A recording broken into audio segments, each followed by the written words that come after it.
begin with breaking news tonight. In the fight against COVID-19, the state issuing a COVID-19 alert for the city of Danbury. Thanks for joining us. I'm Aisha Bowe.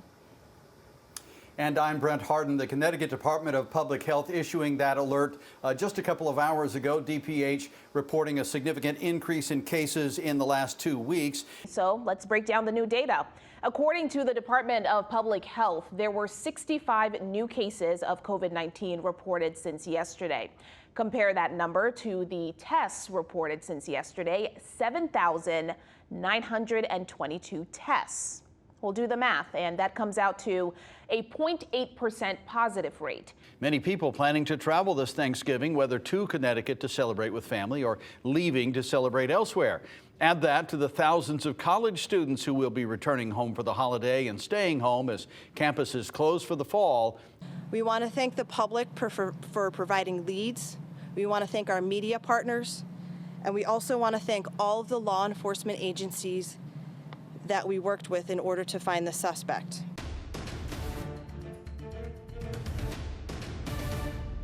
And breaking news, first at 10, a major announcement today from the White House regarding the transition of power. Thanks for joining us at 10. I'm Jen Bernstein. And I'm Ben Goldman. The Trump administration has taken the first steps towards acknowledging Joe Biden as the winner of the 2020 presidential election. The head of the GSA, Emily Murphy, explains how she has been the subject of threats related to this decision.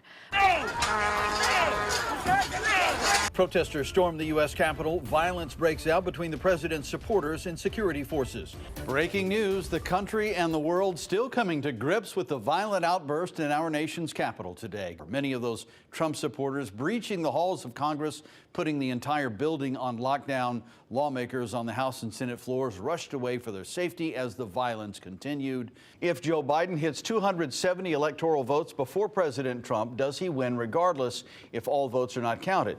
And the answer to that question is yes. Our source is the United States Constitution. The 12th Amendment lays out the procedure for electing the president and vice president.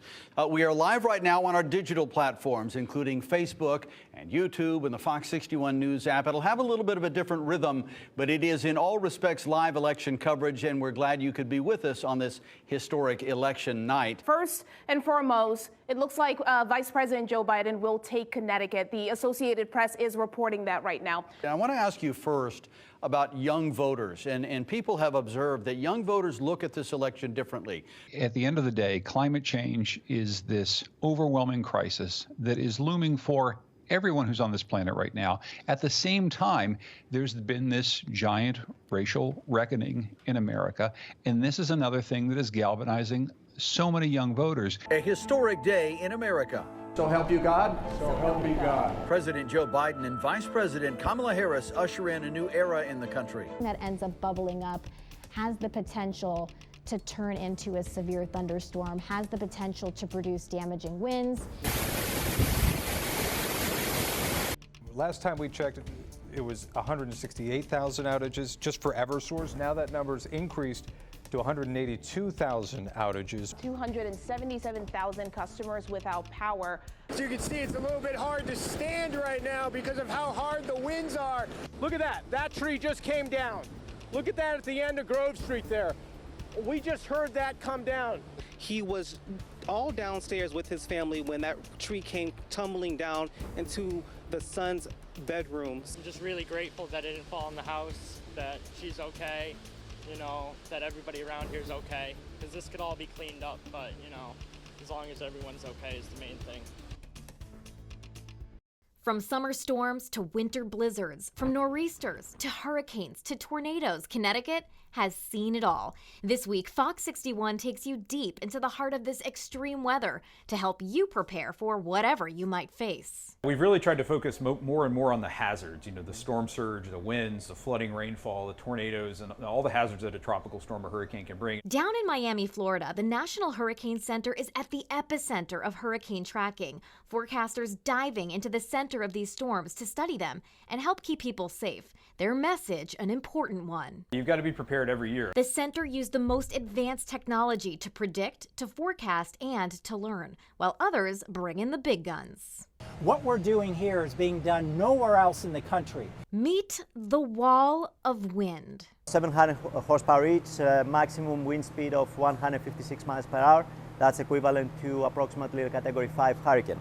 This machine simulating the strongest hurricane force winds to learn more and to help others in the path of fury. We have to stop this spin cycle of build, damage, rebuild. We cannot rebuild the same way or sometimes in the same place. But it's not just the hurricanes, it's any sort of severe weather that creates problems for us here in Connecticut. Nor'easters are just as big a problem as the hurricanes. Rising tides and flash flooding can be dangerous for people on Connecticut's shoreline. More on what's being done here at home to protect you and your families from potential danger.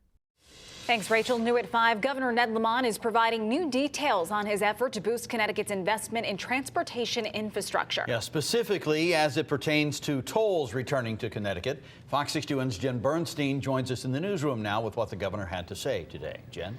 Brennan, Amanda, this has certainly been a heated debate at the state capitol and all around Connecticut for that matter.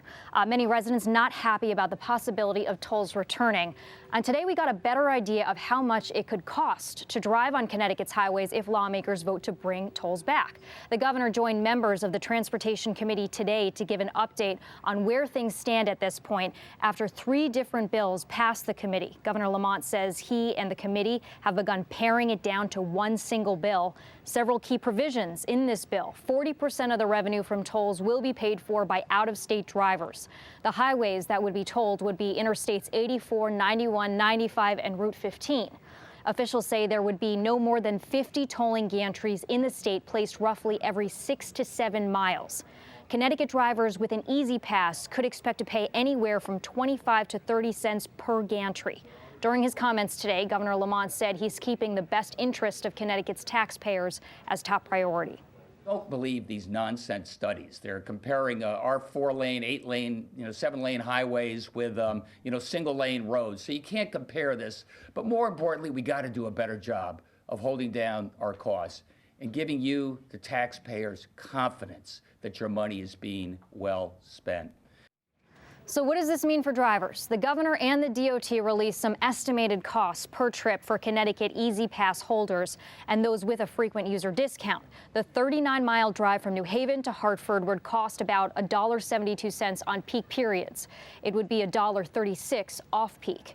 The drive from Stamford to New Haven is about 41 miles on I-95. That trip on peak would be $1.80 for drivers and off-peak $1.40. The state did emphasize several trips that would cost drivers nothing. Those trips are on roads that officials say would not have tolling gantries on them. Ones like Torrington to Bridgeport along Route 8, Middletown to Old Saybrook down Route 9, and Putnam to Norwich along I-395. Now this week, state lawmakers have been holding informational sessions to give residents a better idea of these tolling proposals. The discussion continues again tonight in the town of Wallingford. Members of the town council voted in favor of a resolution against tolls last night.